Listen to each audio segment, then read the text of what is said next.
Good afternoon, Dwan. How are you today? I'm so great. I am still down in Florida and just loving it. Excellent. So I noticed that you're not in Colorado. I don't see the flamingos in your background that we normally see on your podcast. No, What's going actually, on? that is my back door, and right there is the lake. Okay, so So where we're on where are the spot. flamingos? They're in Colorado. And you're in So, Florida right now. What is the situation? Is it that you have two houses and you're hanging out in Florida while Colorado is actually it's starting to be summer now? Like, what's the reason and the little jump to Florida? well, I was living in Florida when I met Bill. So Bill Twyford is my husband. So I was in Florida when I met Bill. He was living in Colorado. So when we got married, we just decided to keep both of the houses and kind of go back and forth.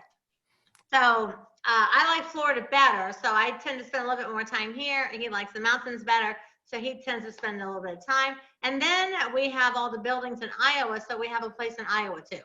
Really? So what's the Now we background in kind of go Iowa? between three places. Wow. So you guys have a lot of units out in Iowa. That's where you're building up, even though, so this just jumps right into one of the questions I was going to ask you later. You live in two different states, but you invest in a third. That's right. What is going on? Well, I used to invest quite a bit when I lived down here in Florida. And just, throughout time, we decided that we would just look for, I don't know, like a really super great opportunity zone. Yep. And, if you Google opportunity zones, it'll tell you, where they are in the various states and things like that. So Bill happens to be from Iowa. So we Okay. went back to a high school reunion. This is how it all started. We went back to a high school reunion, and there I am, no makeup, everybody. Looking amazing. I went also have no makeup, but I'm using filters to cheat. So yeah, but I'm not. see, it's an unfair advantage. Look, I'm bald, so we've got so many things that we got to do to compensate. Whereas you're just a powerful, strong, independent woman, and it shines right through the camera. Everybody There you sees it, go. and you got the purple hair. With my purple hair. So You- we actually went back to a high school reunion in Clinton, Iowa. I don't even know. It was like 20 or 25 or something like that. I don't know. But anyway, we were driving around. I was like, gosh, this is such a really super cute downtown. But the downtown really needed like a lot of help.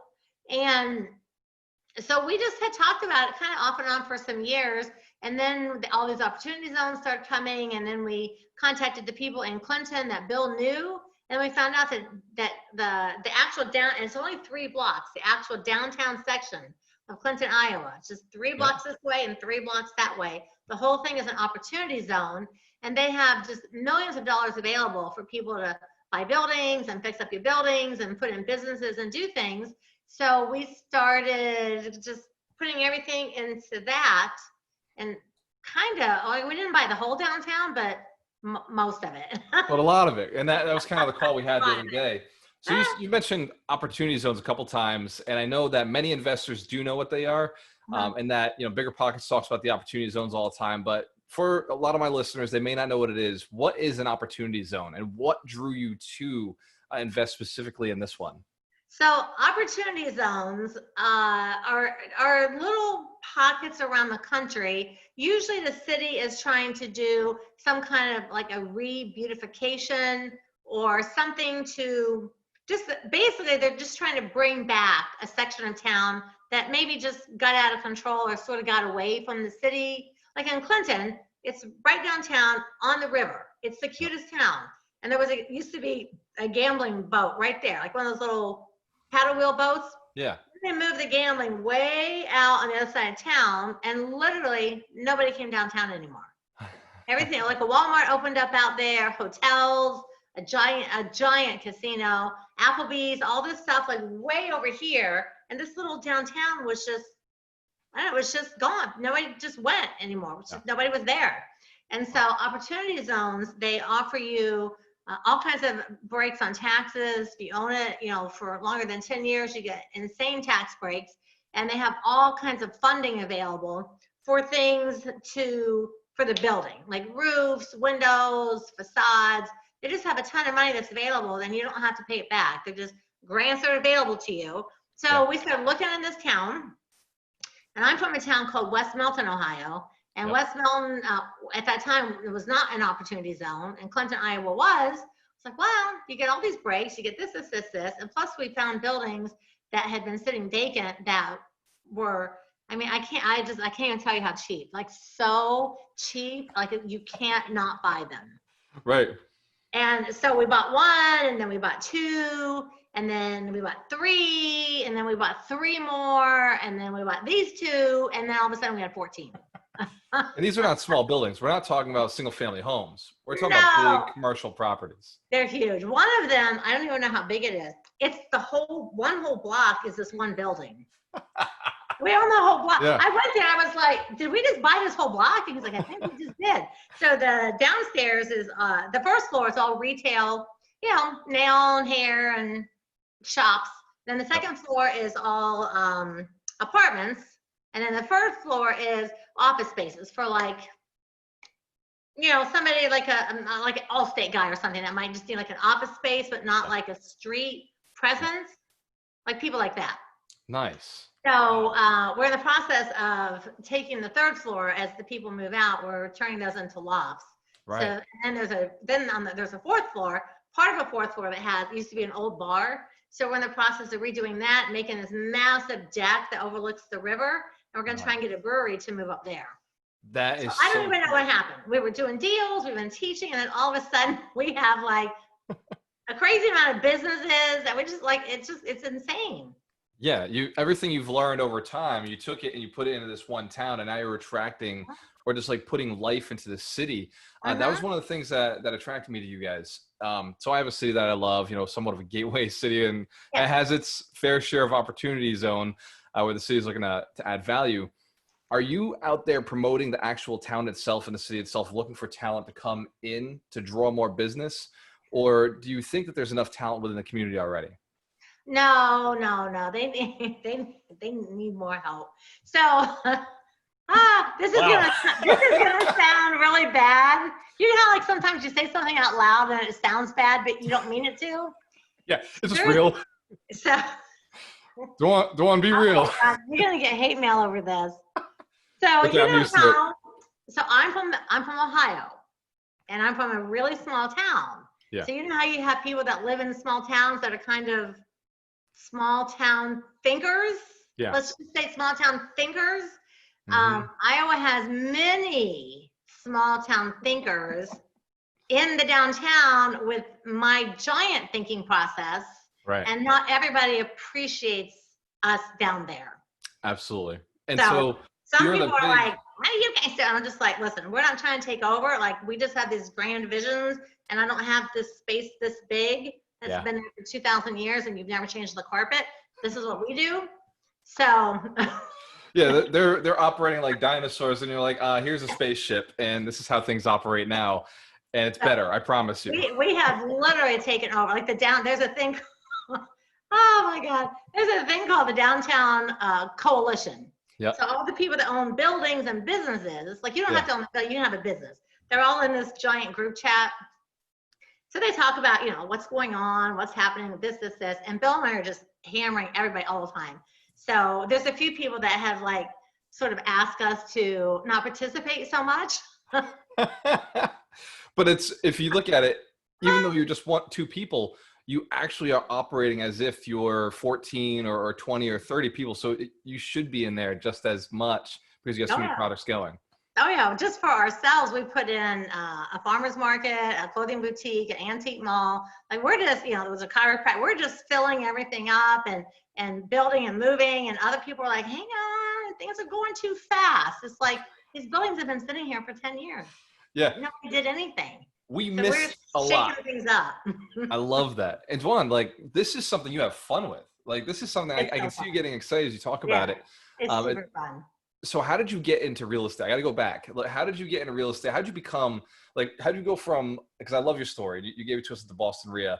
How did you go from where you were to this giant mogul? You didn't always start that way. What was your story? How did you come from? You know, it's funny. I tell people my story, and I think for some reason now, I guess because I'm like at the 30-year mark, I look back and I'm like, gosh, I was so uneducated about real estate back then. And I was so naive, but I think sometimes me being so naive is what allowed me to take some of the chances I took, because I didn't know what could be on the other side of that, you know? And so my very, my first deal. So I'm married, I have a baby. I'm thinking I'm going to stay home, have some kids. Like, you know, this is my game plan.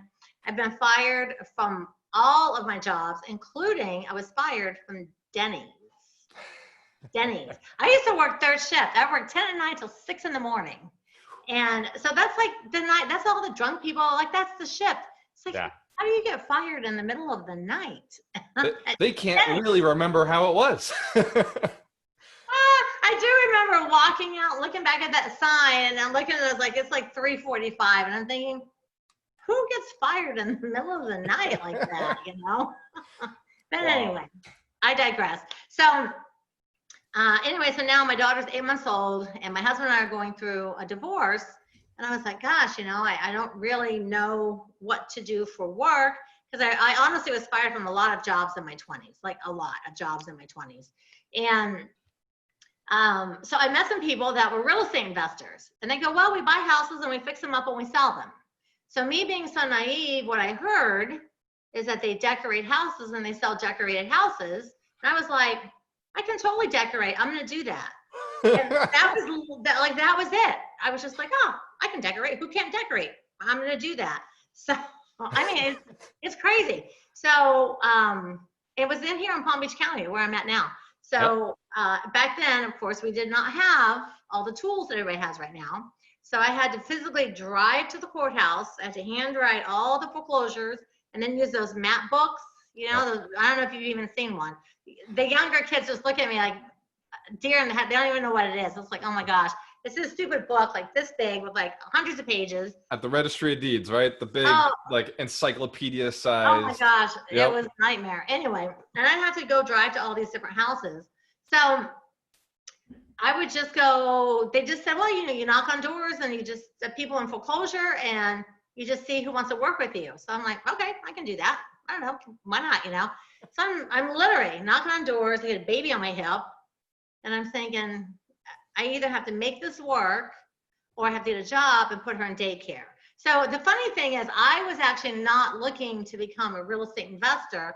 I was only looking for any job I could do and work from home so Ayla could be with me, because I waited till I was 30 to have kids so I could be a stay-at-home mom. Right. And so now I'm thinking, okay, I have no job skills. So I either have to get like some stupid job, put her in daycare, or I got to figure out how to work for myself. So I'm like, I'll just work for myself. So then I thought I was going to be decorating houses, which is not at all like that.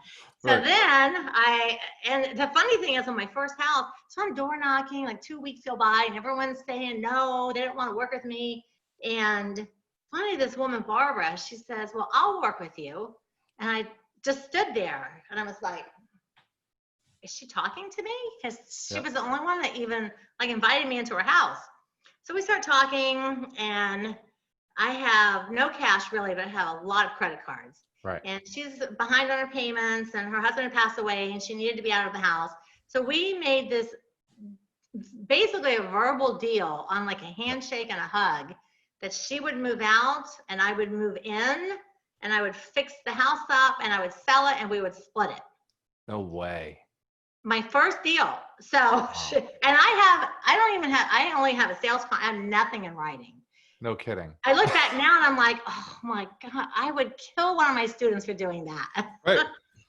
Right. So I have a sales contract to buy her house, and she moves out. I move in. I start fixing it up, and she's living over there, and I'm living in here. You know, I can't make the mortgage and pay rent someplace, and I'm taking off money off my credit cards, and I'm rehabbing this house. And I basically, after I painted the house, I realized I did not actually possess any rehabbing skills.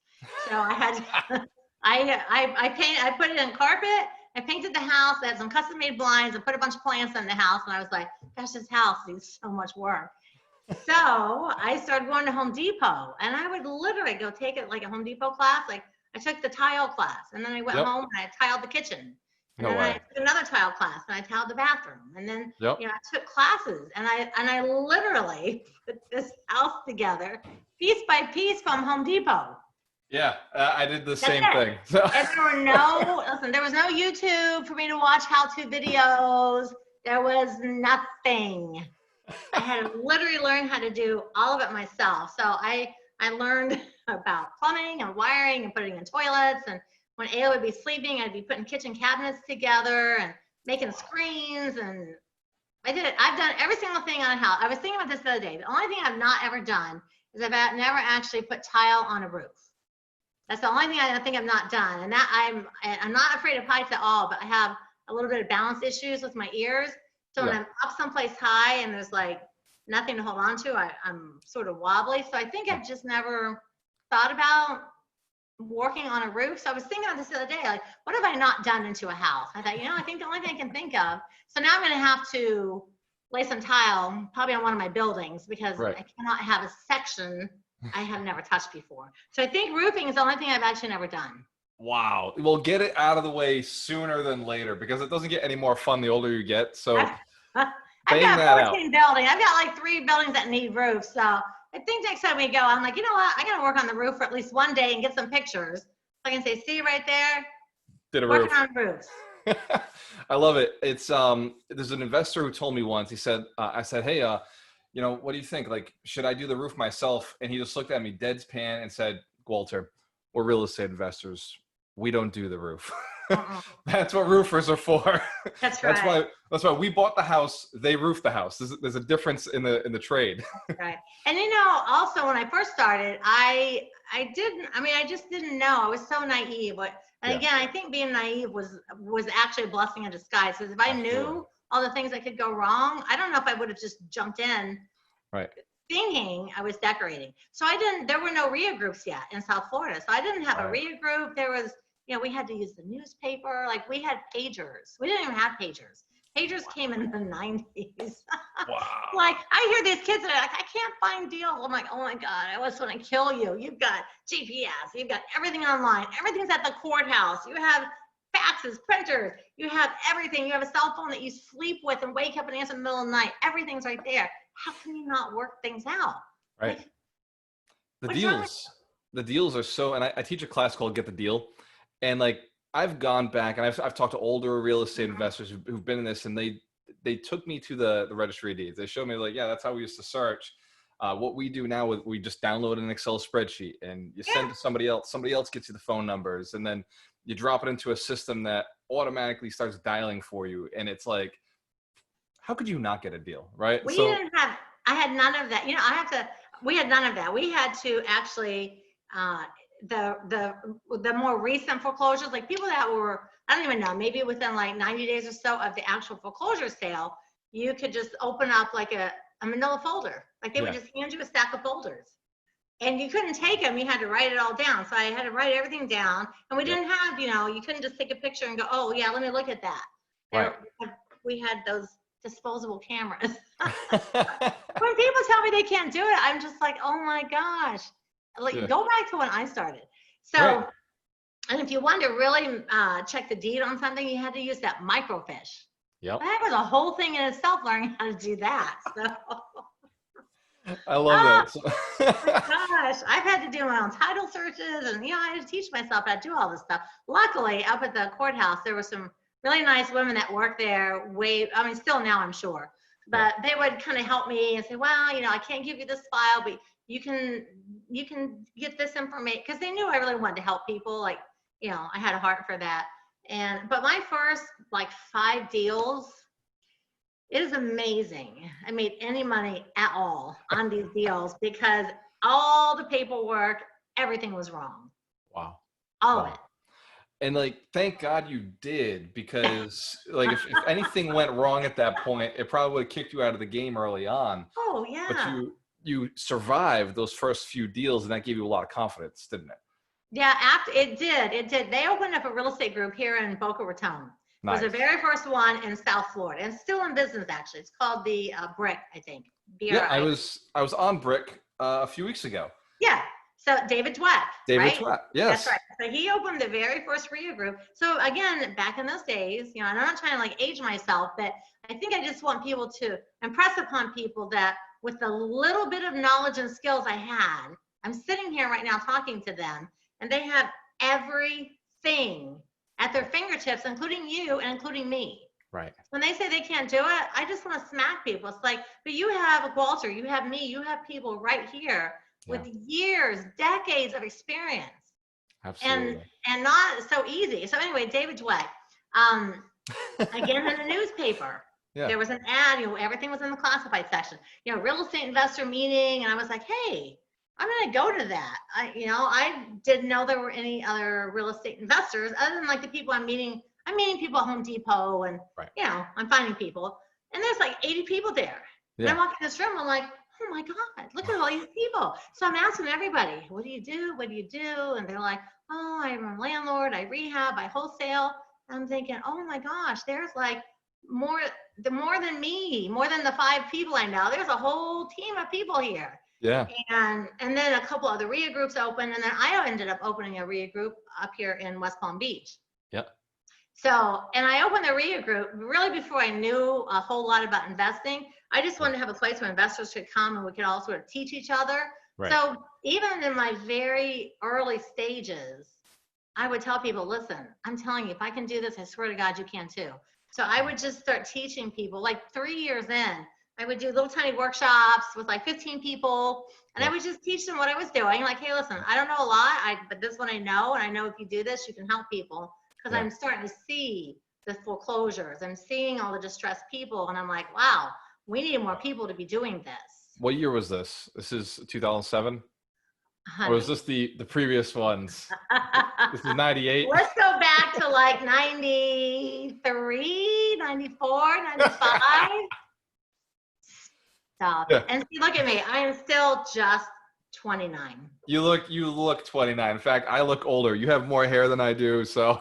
I have purple hair. And you got purple hair. I don't know if 29. I think you're probably closer to 24. That's who still has purple hair. Yeah, I know. People always like, how long have you been investing? I was like, dude, really, you don't want to know. I don't have to tell you how old I am. Yep. But, in fact, your daughter is just about as old as you've been real estate investing, isn't she? A year older. Yes, it is. She's 31. Cool. And so we were just talking about that recently. And I said, well, when your dad and I split up, I was 30. So by 31, 32, I'm already, I have to figure something out. So I'm about the age she was right now. And I said, can you imagine right now being a single mom with a baby, with no husband, and you're out knocking on doors trying to find a deal? But, I was so motivated by the fact that I did not want my daughter in daycare. So that was part of the point I was going to make earlier. So a lot of people that are listening want to be in real estate investing. I was not actually looking to be a real estate investor. I was looking for just anything I could do from home that did not include daycare. And real estate investing was what I was led to. And I always say that God led me there. And I loved it right away. After my first deal, I was like, oh my gosh, this is so much fun. I love this. I'm in the house. I'm working on stuff. I'm super angry. So rehabbing is like the best relief. I'm tearing shit up. I'm just like, oh my gosh. End of every day, I'm just like, I feel good. It's the cheapest counseling you'll ever get. Rehab a house when you're going through a bad divorce. You'll feel better at the end, and you'll make money. Absolutely. Best counseling ever. And so people that are looking to be real estate investors, I always tell, like, listen, you have people like me, you have people like you. Like, there's so many of us that can help you and teach you. If you're looking and that's what you want to do, there's no possible reason for you not to be successful because there's so many people available to help you. It's true. And Dwan, the key is finding someone that actually does deals. Because speakers like I know, they do like one deal and write a program and they don't actually know how to invest. Yeah. So you got to find someone that actually knows what they're doing. So at this point, I'm like, hey, my 30 years of experience and my 1,000 deals, I've got some numbers here. You can talk about it. You can come from a place of actual knowledge and you're still doing it. And now you have a new subject you can teach, right? Now you're going into how do I build cities? It's a whole new subject, a new product you can put out. And what you were getting to is that you have free education, right? You have a podcast that you give constant contact for people, constant content and information. What is your podcast? What's the name of it? How do people find more about it? So my name is Dwan. So everybody knows my name is Dwan. So so I did play on my name, Dwanderful, like, wonderful. So it's called the most Dwanderful real estate podcast ever. And it's actually super fun. we get on, we have drinks, we have a toast, we talk about real estate. And I just teach like every week. I just teach and teach and teach and teach and share all the things and just talk about all the subjects, you know, short sales and foreclosures and rehabbing and just simple things like building a list and how to qualify people, like just every little thing, building your team, you know, Absolutely. the whole business, kind of A to Z through the whole entire business. I figure I got 30 years worth of stuff I've learned, so I've got 30 years worth of podcast material. Absolutely. And I want to put that in the show notes because you do add a ton of value. And I run a wholesaling group. I run a real estate team, and I would love for them to be learning from you because that's one more teacher. You know, they hear my voice all the time. And after a little while, I end up like the, what's that, the show with, you know, the teacher, Charlie Brown. Charlie Brown. So that ends up being me. And going to somebody who's got more experience, been doing this for a longer period of time, has 1,000 deals under their belt. I always said, you know, I went on 100 appointments in a year. Like that was my claim to fame. And you've done 1,000 deals in your career and still growing, still stacking them up. And now obviously you're doing bigger deals, so they don't have to be as many, like the volume doesn't have to be there, but you're doing bigger deals. And do you still have the volume there, or are you finding that it makes more sense to do less deals, bigger quality of deals? Well, you know, for us, like at the personal spot that we're in right now, we're focused on buying these buildings and doing a lot of restoration and sort of bringing things back to the glory days of things, you know, but also like I said, you know, like we started an antique mall. Well, we had this really beautiful, amazing antique mall. As soon as it opened up, people were coming from the newspaper and we were on TV and like, oh my gosh, why are you guys investing in Clinton? So in opposed to flipping houses, which normally we do, and even up until just 2 years ago, we were still doing a couple rehabs every year. But we're just kind of all in on these buildings right now. So at this time, this is like a 5-year project for them to be completely done, finished, top to bottom, rented, lofts, all of it. It's about a 5-year project. So we're in now on this. Another thing was we just got a storage unit thing. So we also, it's like, oh my God. I told Bill, you know what? I got to tell you something. This happened just today. There's this house in Iowa. And it's a single family home. And it was like $80,000. So we offered $12,500 like 6 months ago. And the guy from the bank is like, we would rather die than take your offer. You are not going to come in here and just bully us down. We'll never accept your offer. I swear to God, today they called and said, they'll take the 12.5 if we'll still pay it. Well, now it's 10. And that's what Bill said. Now it's 10. And the guy hung up. So I don't know what's going to happen. But they was $79,000 and we offered 12.5 and they were so insulted. We will never take, that's an insult. I'm like, listen, this has been bank owned since sitting there forever. Right. So today they called and said, they'll take 12.5. Oh, I love it. Like, if you wait them out long enough. But see, that's part of opportunity zones too. Right.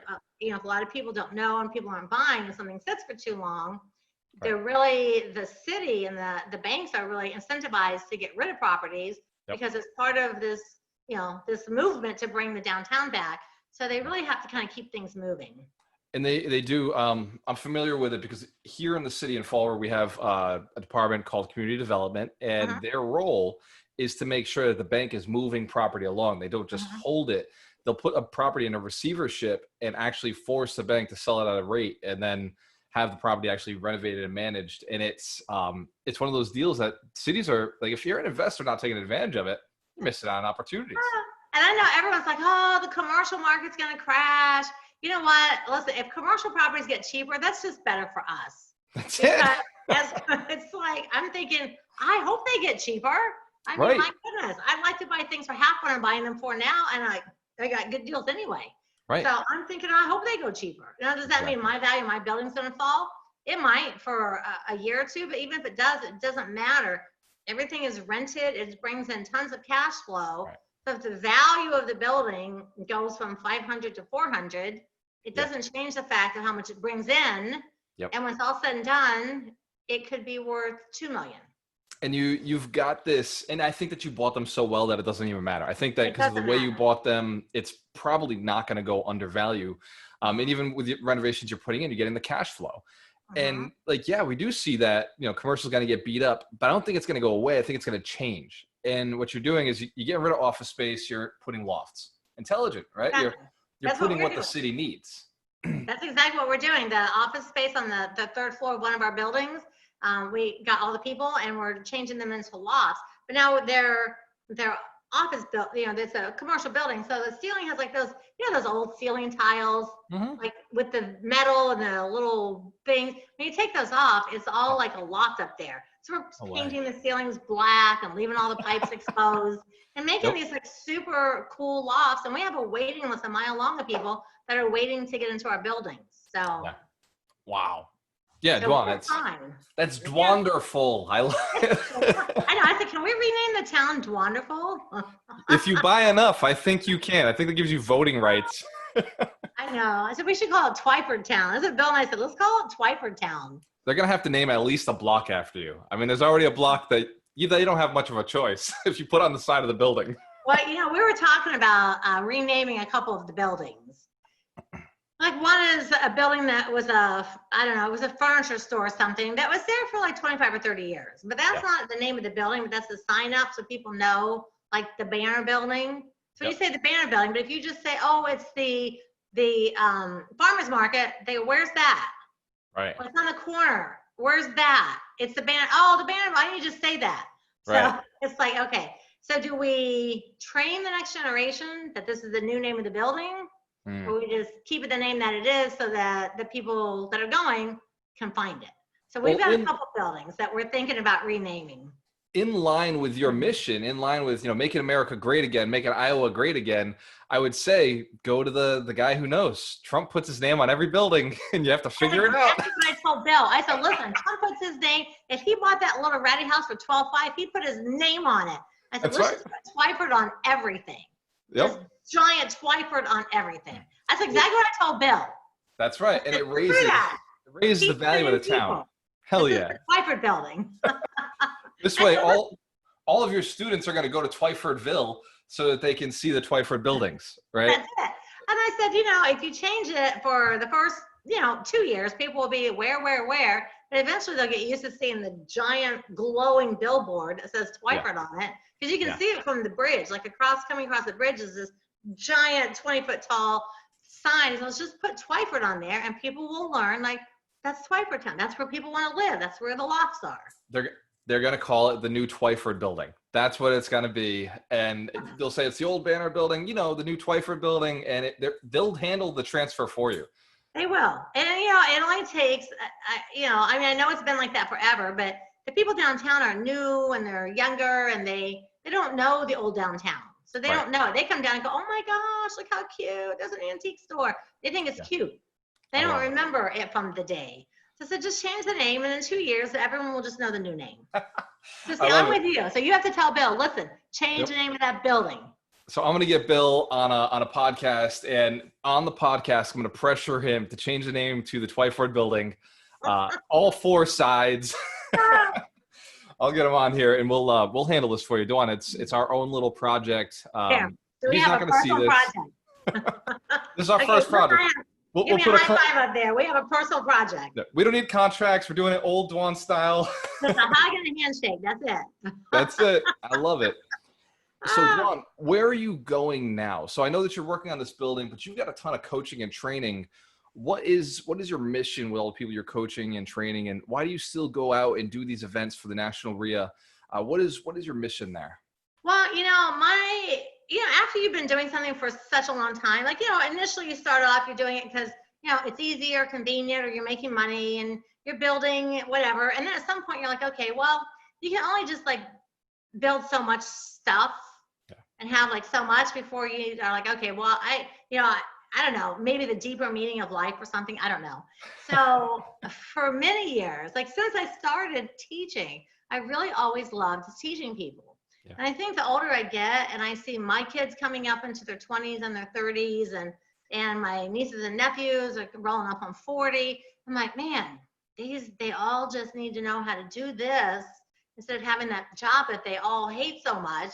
So I just am super dedicated to teaching people to be self-employed and work for themselves and make their own decisions and have their own life and be their own boss, because I hated working for other people. And I only did it in my 20s. So I have a decade of full-on working for other people. And I get people my age have worked for somebody else, their 20s, 30s, 40s, 50s, into their 60s. But I hated it for that little bit of time that I did it. And I just can't, I just hate the fact that people that are like my age are still grinding away on some factory job waiting to retire. It's like, why do you want to spend your whole life doing that? Just it feels unfair. Build your own thing. Yeah, You know? I agree with you. And it speaks to my mission, right? Like, so I'm looking to build millionaires because I always want to be a millionaire. And when I became a millionaire, like the whole purpose behind it was to build millionaires. I just wanted to learn it before I taught it. And like you said, there's teachers out there who want to teach you. They'll tell you, oh, double your income. I want to teach you how to make $1 million, but they've never done it. And for me, I couldn't be one of those. And so I think like you, like my mission was always to teach. It's just, I had to get rich before I felt comfortable with the topic. And so that's why, you know, I think you're the same way. I think that's why you go and have to do these different things and you have to try these different niches and you have to hit your goals. I really do like teaching. I was just coaching some people on Skype today. I have like a bug in my house. It's Florida. I know. Well, you know, I had the doors open today. As hot as it was outside, I had the doors open today. Yep. And I think a couple gnats got in, and for some reason they're like finding me right now. So I keep doing this. I'm swearing I'm not crazy, people. I have like a gnat or something in here, and it keeps trying to land on my lip gloss. It's like, okay, get away from me. So that's the price you pay for the sweet lip gloss. I got you. I'll never wear the sweet stuff. It's like I've smacked it in my face like 3 times. I'm not crazy. I swear you have a gnat in this house. I gotta just find it, smash it. Right. So anyway, note to self, I just rich really people like are crazy. Yeah, go ahead. Sorry. Exactly. And I just like, you know, I get really excited when people send me copies of their checks and, you know, they tell me about their family and how things change and what they're doing. And, you know, just, I don't know, I guess I just really like helping people become, you know, free but not just free money, free in all things. You know, just having the money and having the knowledge and the power and helping people is super rewarding for me personally. See, there's that gnat. Crazy. I'm about to get some bug spray out. It's more powerful because you're a woman doing it, and your story. I love that you always implement that you were raising your daughter. You were just left. You were raising your daughter. I train a lot of real estate agents. I've been doing this for a long time. Agency, right before. Well, no, I've been an investor for 7 years, but agency I've been doing training for 5 years. And training agents, it's typically women, right? Almost 60%, 70% of the population are women, and they all have children. Almost every agent I know has a child. And they tell me, oh, well, the reason I can't door knock is because my son or my daughter. The reason I can't make the calls is because, my child is making a lot of noise. No. And they come up with all these excuses. I can't go on appointments because I have my son or I have my daughter. Dwan, you were door knocking with your daughter on your hip. I did. And it's funny, Walter. I have people that try to use that same excuse back to me. And I'm like, listen, don't even think that I'm going to take that for an excuse. I took that child in the heat and the rain and the cold and the hot and all the stuff and the mugginess and door knocked. And I moved into houses that were trashed with a child and rehab those houses myself and moved to the next one and the next one and the next one. And I moved around like that till she started kindergarten. So I moved around for 4 years. The toughest years. Yeah, tough. And she went to every closing with me. She's been to hundreds and hundreds of closings. I took her to the RIA meetings with me. If they had like a weekend, you know how they do, like the RIAs have like weekend workshops, I would take her with me. At some point, I started getting a booth, like for my RIA. She would stand there in the booth and say, would you like to get on my mom's email list? It's like, nobody. I don't like anyone. Anyone that works with me is like, after they give me all the excuses, I'm like, okay, so now that we got all that out of the way, I accept none of your excuses. You're going to do this and this and this. And if I did it, you can do it. If you tell me there's some special reason you can't do this, when you have the internet and you can get 90% of your information on your computer. And I had to physically drag this child to the courthouse, going to a courthouse with a child. It's like, I don't even want to hear it. So I don't let anybody use excuses because excuses are there's no reason for an excuse. Either you want to do it or you don't. And if you don't, that's okay. Just say, you know what? I took a couple classes. I don't really like it. It's not for me. And just don't do it. If you want to do it, don't make excuses. Because I'm like you. It's like, there's no excuse you can give me that I will accept. That's right. That's It's right. like, no, you And can't I work love for it. me. So when I say it, I'm a male, right? Oh, you're a chauvinist, right? So it's easy for you, but you're saying it as a woman, a powerful woman. Now, I'm sure they must say, well, yeah, Dwan, it's easy for you to say because yeah, you may be a woman and yeah, you had a child and you've done all this, but you're special. You're different. You're just smarter. You're just harder working, or you just you have some unique gift that's better than what a normal woman has. What do you say to people who they I must say, you know what? look special? I had the fear. I had the fear of daycare. Like everybody, I always tell people, like, you need to find out why. Like, what is your why? You know, Yeah. why do you want to be an investor? Why do you want to go into dirty old houses and work and sweat your ass off and be sore and, like, you know, bust your, like, why do you want to do those things? Yeah. Why do you want to be a real estate investor? And people are always like, oh, money, da, da, da. I'm like, no, but like, break it down, like, why? Way down. And I was like, for me, it was work for myself or daycare. And working for myself was less scary than daycare. Yeah. It was actually rehabbing a house was the lesser of the two evils. And you would think like, oh, it's just daycare. You just drop them off. And yeah, but then, you know, I know people that drop their kids off at like 7 in the morning and pick them up at 6 at night. Yeah. Like, I don't want to just put my daughter to bed and eat dinner and put her to bed. Like, that's not parenting to me. Right. Now, I'm not bashing people that have their kids in daycare. I totally get daycare is necessary for many, many, many people. But for me at that time, you know, you got to remember this is like the early 90s. And just the thought of it was just like, oh gosh, I just can't even, I can't do it. So so for me, it's like the lesser of the two evils was, okay, I'll just, you know, do this deal, rehab this house and do all that, or daycare. I was like, this is less scary. I love that. So you just gave me a tool that I can use when we're teaching the classes. So I'm just going to say, hey, look, what's more scary is daycare or doing a deal. And honestly, and I'm going to send it your way. I'm going to funnel it into your events. I'm like, listen, when I have, you know, when I'm teaching, as you know, I teach in classes like you do. I always tell people, I'm like, listen, what is scarier, working your whole adult life till you're 70 years old for somebody else, or trying, even if you fail, at least you tried. Like, I think it's scarier to not try. Yep. I don't want to look back when I'm 70 and go like, wow, I just spent my whole life working for that guy over there that has 200 chains around the country now, and I'm over here being some manager or something. I wouldn't want to look back on my life like that and feel that I just didn't give everything my all, I guess. You know? I love that. I love that. And then I know it's late. So the last question, I got two more questions, but the really important one that I saw when you or Billy were in Boston was like, you're a powerful woman and Billy is a very successful man. What made you say, you know what? I'm going to not just stick with normal guys. I'm going for a guy who's on my level. Like that's a step, right? There's got to be some, because you're already successful. You're already doing really well. I was. And like, what made you say that it was okay? Because I'm sure you didn't need anybody. What made you think it was okay to go and do that?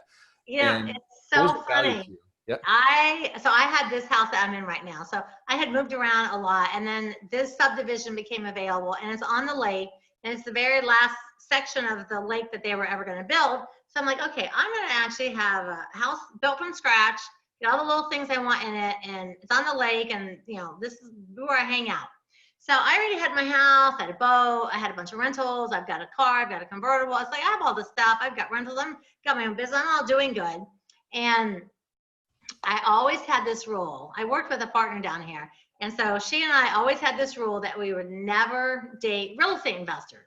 Because I just never wanted to date anyone that was like, again, sometimes it's hard to say things and they don't, not to sound bad, but like, you know, at this point, I've got hundreds of deals. I mean, I'm a millionaire. I don't want to date someone that's cracking their first deal.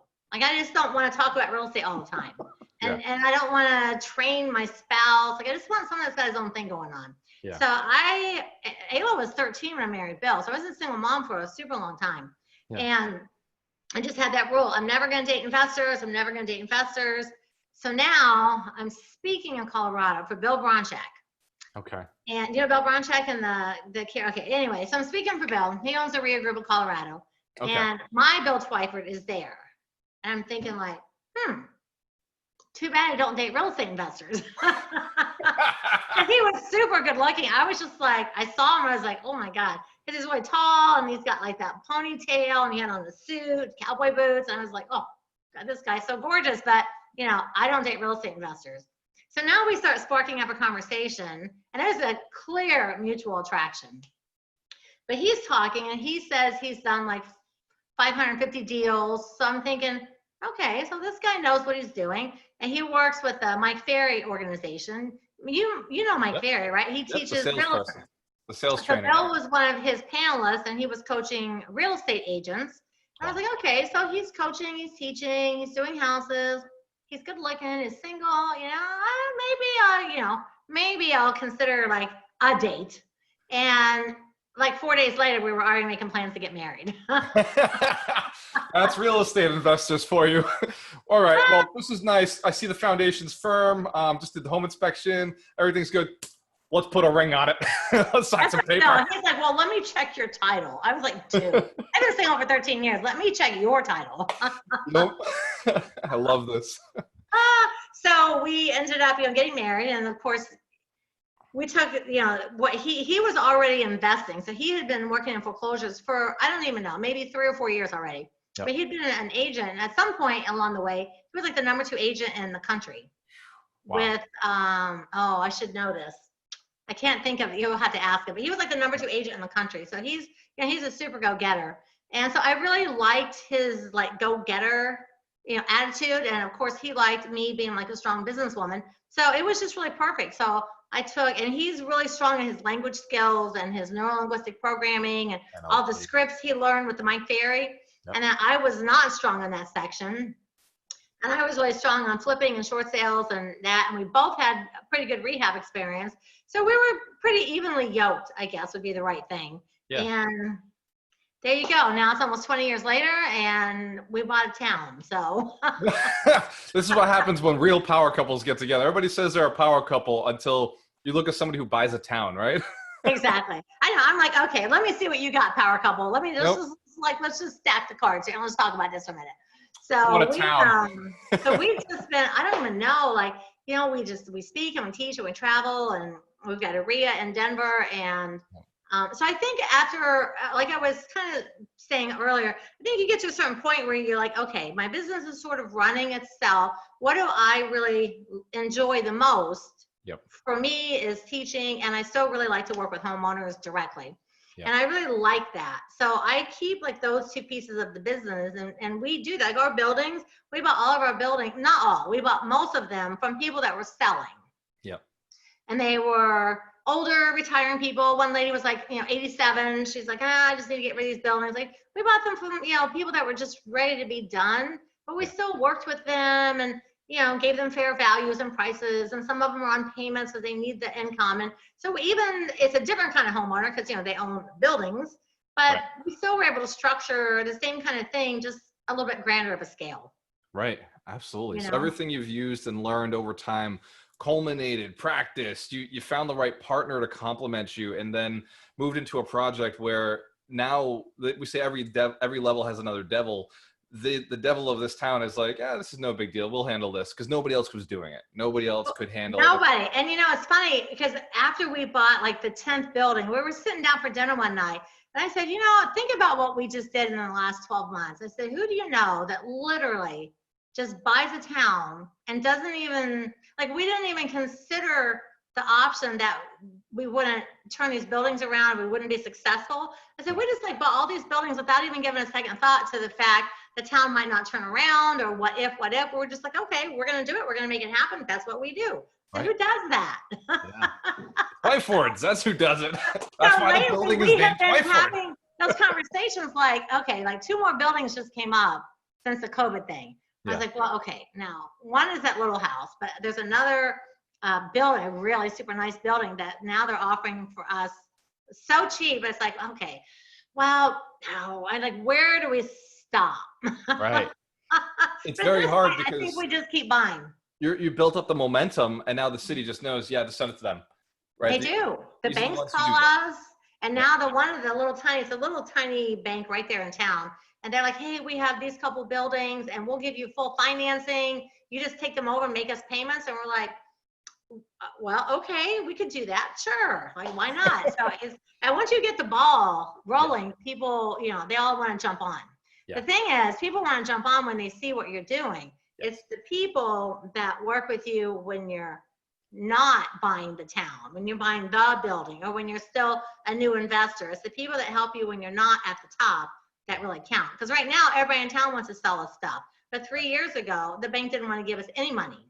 Now the building's in vacant, there's no value, and now they're like begging us to take money. It's like, where were you guys a couple years ago when we wanted to get some money from this local bank that we now run millions of dollars through? Where were you then? I love it. I love it. Dwan, what an amazing story. I ask everybody 3 questions at the end, or I look for 3 pieces of advice. Before I do that, I want to make sure that there's a way for people to contact you. What's the easiest way to get in touch with you? Or what's the thing you're looking for in your business right now that would add the most value if we could put it out there? Well, if they go to my website, it's dwanderful.com. So it's DWANDERFUL, dwanderful.com. And if they just opt in with their name and their cell phone, they'll get a free real estate investing program. I love that. I love that you're giving away something free. You're getting their contact so they can find out more about you later on. That is awesome. So Dwan, my last question.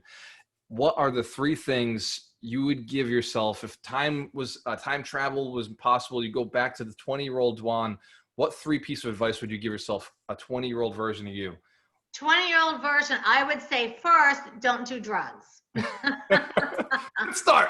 Listen, I turned 21 in 1980, and I was in South Florida, and I was all in on cocaine, champagne, and disco. The hair, the blonde hair, the big platform shoes, I was all in. So I would say, don't do drugs. Okay. Yes, you waste a lot of time. I would tell people right off the bat, forget about, and this is probably people aren't going to agree with me, I'd say forget about college, forget about working for other people, just work for yourself right now, because I promise you when you're 30 or 40 or 50 and you look back, you will not regret having worked for yourself. Yep. And I think I would tell somebody, like on a personal level, like, hey, listen, before you get married, just really make sure you know who you're marrying, and like, what, because I was 8 months old, like, and my husband was out of the picture, and I was like, okay, what is happening right now to me? Yeah. So that's it. Don't do drugs. Watch who you marry and work for yourself, because you know what?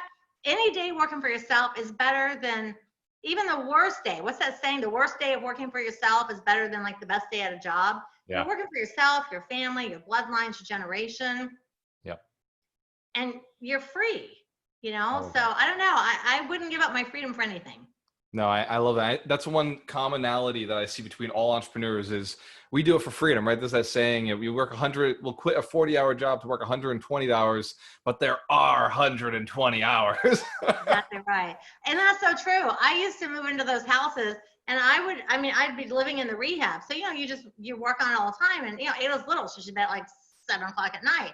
I'm up till 1, 2, 3 in the morning, just working all the time. But it was for me, and it was for her. And then, that first paycheck was $22,000, and boom, that set me on fire and lit the pathway for where I'm at today. Yep. And that's what it takes, is do it. Even if you fail, do it again. Just do it for yourself, work hard, and make sure you partner up with the right people. Do your background check, do the title search. Awesome. If you're going to learn from anyone, like besides you or besides me, if you're going to learn from anybody, just make sure they've done deals. As long as they're doing deals and, and they're treating people okay, I think it's okay to work with, different people. But just watch who you work, because everyone is always just trying to sell all these programs online, but there's nothing there to teach you how to do the actual steps. Because every deal is different. Who you work with. Yeah, every deal is different. Be careful who you work with. And if they're not still actively doing deals, it's just something like, if they don't, like what you have is a skill set that even though it's a different deal, you can say, oh, this is how we figure it out. Because you got this algorithm that can't be seen that you just know to go into, oh, the roof's bad. Well, this is what we do. And it it flows out in coaching. Whereas if they've never done it before, they don't have that algorithm that they can run for you. I get it 100%. I get it. Yeah, no, you get, and I know your folks listen to podcasts, so clearly they're, curious and interested. But honestly, if you can just do anything, work for yourself. No matter how much you have to struggle to make it work, it's so worth it in the end. Awesome. Dwan, you have been wonderful. We've Oh, learned so much. thank Thank you. you very much for your time, for donating it and getting on here. If we can, I'm going to set it up with Billy. I'm going to see if I can get him on here at some point. But I truly value and I Make sure you appreciate. tell them to name the building Twyford. That'll be in the conversation. Like, hey, by the way, Twyford building, jump on my podcast. And Dwan, have a Well, wonderful thank night. you. And thank you, everybody, for listening today. God bless you guys. Cheers to your success.